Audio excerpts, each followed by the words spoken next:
Teoría del conocimiento, por Johannes Hessen. 12. Primera parte. Teoría general del conocimiento. Investigación fenomenológica preliminar. 2. El origen del conocimiento. Si formulamos el juicio, el sol calienta la piedra, lo hacemos fundándonos en determinadas percepciones. Vemos cómo el sol ilumina la piedra y comprobamos tocándola que se calienta paulatinamente. Para formular este juicio, nos apoyamos, pues, en los datos de nuestros sentidos, la vista y el tacto, o dicho brevemente, en la experiencia. Pero nuestro juicio presenta un elemento que no está contenido en la experiencia. Nuestro juicio no dice meramente que el sol ilumina la piedra y que ésta se calienta, sino que afirma que entre estos dos procesos existe una conexión íntima, una conexión causal. La experiencia nos revela que un proceso sigue al otro. Nosotros agregamos la idea de que un proceso resulta del otro, es causado por el otro. El juicio "el sol calienta la piedra" presenta, según esto, dos elementos, de los cuales el uno procede de la experiencia, el otro del pensamiento. Ahora bien, cabe preguntar, ¿cuál de esos dos factores es el decisivo? La conciencia cognoscente se apoya preferentemente o incluso exclusivamente en la experiencia o en el pensamiento. ¿De cuál de las dos fuentes de conocimiento saca sus contenidos? ¿Dónde reside el origen del conocimiento? La cuestión del origen del conocimiento humano puede tener tanto un sentido psicológico como un sentido lógico. En el primer caso, dice, ¿cómo tiene lugar psicológicamente el conocimiento en el sujeto pensante? En el segundo caso, ¿en qué se funda la validez del conocimiento? ¿Cuáles son sus bases lógicas? Ambas cuestiones no han sido separadas las más de las veces en la historia de la filosofía. Existe, en efecto, una íntima conexión entre ellas. La solución de la cuestión de la validez supone una concepción psicológica determinada. Quien, por ejemplo, vea en el pensamiento humano, en la razón, la única base de conocimiento, estará convencido de la especificidad y autonomía psicológicas de los procesos del pensamiento. A la inversa, aquel que funde todo conocimiento en la experiencia negará la autonomía del pensamiento, incluso en sentido psicológico. 1. El racionalismo. La posición epistemológica que ve en el pensamiento, en la razón, la fuente principal del conocimiento humano, se llama racionalismo, de ratio igual razón. Según él, un conocimiento solo merece, en realidad, este nombre cuando es lógicamente necesario y universalmente válido. Cuando nuestra razón juzga que una cosa tiene que ser así y que no puede ser de otro modo. Que tiene que ser así, por tanto, siempre y en todas partes, entonces y solo entonces nos encontramos ante un verdadero conocimiento en opinión del racionalismo. Un conocimiento semejante se nos presenta, por ejemplo, cuando formulamos el juicio "el todo es mayor que la parte" o "todos los cuerpos son extensos". En ambos casos vemos con evidencia que tiene que ser así y que la razón se contradiría a sí misma si quisiera sostener lo contrario. Y porque tiene que ser así, es también siempre y en todas partes así. Estos juicios poseen, pues, una necesidad lógica y una validez universal rigurosa. Cosa muy distinta sucede, en cambio, con el juicio "todos los cuerpos son pesados" o el juicio el agua hierve a 100 grados. En este caso, solo podemos juzgar que es así, pero no tiene que ser así. En y por sí, es perfectamente concebible que el agua hierva a una temperatura inferior o superior. Y tampoco significa una contradicción interna representarse un cuerpo que no posea peso, pues la nota del peso no está contenida en el concepto de cuerpo. Estos juicios no tienen, pues, necesidad lógica, y asimismo les falta la rigurosa validez universal. Podemos juzgar únicamente que el agua hierve a los 100 grados y que los cuerpos son pesados, hasta donde hemos podido comprobarlo. Estos juicios solo son válidos, pues, dentro de límites determinados. La razón de ello es que, en estos juicios, nos hallamos atenidos a la experiencia. Esto no ocurre en los juicios primeramente citados. Formulamos el juicio "todos los cuerpos son extensos", representándonos el concepto de cuerpo y descubriendo en él la nota de la extensión. Este juicio no se funda, pues, en ninguna experiencia, sino en el pensamiento. Resulta, por lo tanto, que los juicios fundados en el pensamiento, los juicios procedentes de la razón, poseen necesidad lógica y validez universal. Los demás, por el contrario, no. Todo verdadero conocimiento se funda, según esto, así concluye el racionalismo, en el pensamiento. Este es, por ende, la verdadera fuente y base del conocimiento humano. Una forma determinada del conocimiento ha servido evidentemente de modelo a la interpretación racionalista del conocimiento. No es difícil decir cuál es. Es el conocimiento matemático. Este es, en efecto, un conocimiento predominantemente conceptual y deductivo. En la geometría, por ejemplo, todos los conocimientos se derivan de algunos conceptos y axiomas supremos. El pensamiento impera con absoluta independencia de toda experiencia, siguiendo solo sus propias leyes. Todos los juicios que formula se distinguen, además, por las notas de la necesidad lógica y la validez universal. Pues bien, cuando se interpreta y concibe todo el conocimiento humano, con arreglo a esta forma del conocimiento, se llega al racionalismo. Es esta, en efecto, una importante razón explicativa del origen del racionalismo, según veremos tan pronto como consideremos de cerca la historia del mismo. Esta historia revela que casi todos los representantes del racionalismo proceden de la matemática. La forma más antigua del racionalismo se encuentra en Platón.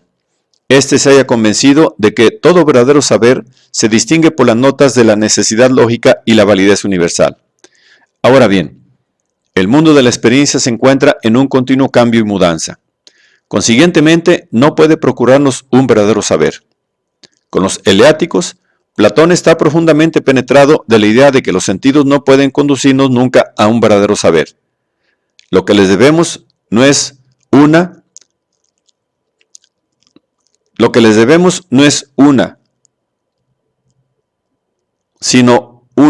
no es un saber, sino una mera opinión. Por ende, si no debemos desesperar de la posibilidad del conocimiento, tiene que haber además del mundo sensible otro suprasensible, del cual saque nuestra conciencia cognoscente sus contenidos. Platón llama a este mundo suprasensible el mundo de las ideas. Este mundo no es meramente un orden lógico, sino a la vez un orden metafísico, un reino de esencias ideales metafísicas. Este reino se halla, en primer término, en relación con la realidad empírica. Las ideas son los modelos de las cosas empíricas, las cuales deben su manera de ser, su peculiar esencia, a su participación en las ideas. Pero el mundo de las ideas se halla, en segundo lugar, en relación con la conciencia cognoscente. No solo las cosas, también los conceptos por medio de los cuales conocemos las cosas son copias de las ideas, proceden del mundo de las ideas. Pero, ¿cómo es posible? Platón responde con su teoría de la anamnesis. Esta teoría dice que todo conocimiento es una reminiscencia. El alma ha contemplado las ideas en una existencia preterrena y se acuerda de ellas con ocasión de la percepción sensible. Esta no tiene, pues, la significación de un fundamento del conocimiento espiritual, sino tan solo la significación de un estímulo. La médula de este racionalismo es la teoría de la contemplación de las ideas. Podemos llamar a esta forma de racionalismo trascendente. Una forma algo distinta se encuentra en Plotino y San Agustín. El primero coloca el mundo de las ideas en el nous cósmico, o sea, espíritu del universo. Las ideas ya no son un reino de esencias existentes por sí, sino el vivo autodespliegue del nous. Nuestro espíritu es una emanación de este espíritu cósmico. Entre ambos existe, por ende, la más íntima conexión metafísica. Como consecuencia, la hipótesis de una contemplación preterrena de las ideas es ahora superflua. El conocimiento tiene lugar simplemente recibiendo el espíritu humano las ideas del nous, origen metafísico de aquel. Esta recepción es caracterizada por Plotino como una iluminación. La parte racional de nuestra alma es alimentada e iluminada continuamente desde arriba. Esta idea es recogida y modificada en sentido cristiano por San Agustín. El Dios personal del cristianismo ocupa el lugar del nous. Las ideas se convierten en las ideas creatices de Dios. El conocimiento tiene lugar siendo el espíritu humano iluminado por Dios. Las verdades y los conceptos supremos son irradiados por Dios a nuestro espíritu. Pero es de observar que San Agustín, sobre todo en sus últimas obras, reconoce, junto a este saber fundado en la iluminación divina, otra provincia del saber, cuya fuente es la experiencia.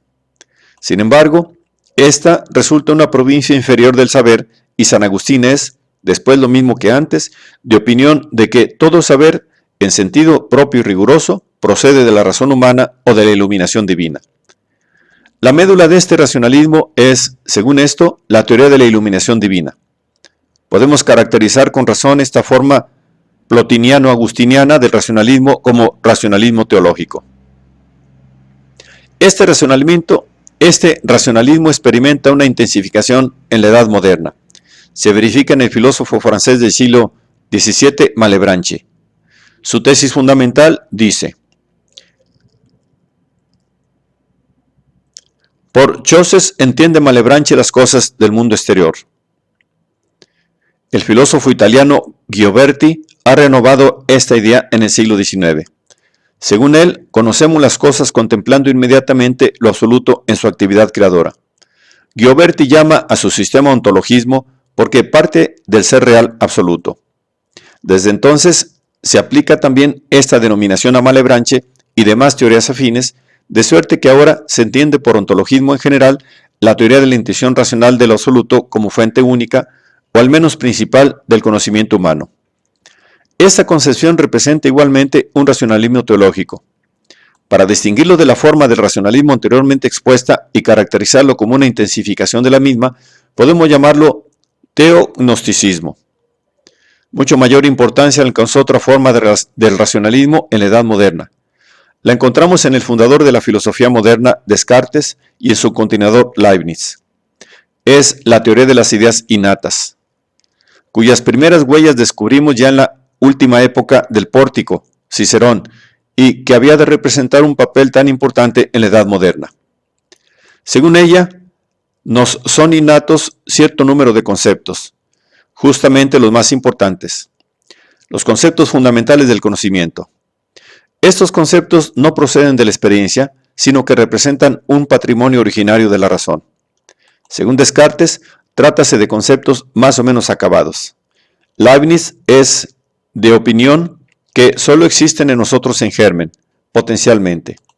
Según él, hay ideas innatas en cuanto que es innata a nuestro espíritu la facultad de formar ciertos conceptos independientemente de la experiencia. Leibniz completa el axioma escolástico nihil est in intellectu quod prius non fuerit in sensu con la importante adición nisi intellectus ipse. Se puede designar esta forma de racionalismo con el nombre de racionalismo inmanente, en oposición al teológico y al trascendente. Una última forma de racionalismo se nos presenta en el siglo XIX. Las formas citadas hasta aquí confunden el problema psicológico y el lógico. Lo que es válido independientemente de la experiencia no puede menos, según ellas, de haber surgido también independientemente de la experiencia.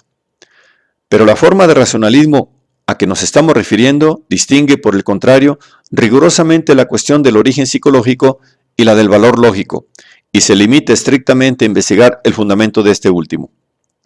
Lo encuentra con ayuda de la idea de la conciencia en general.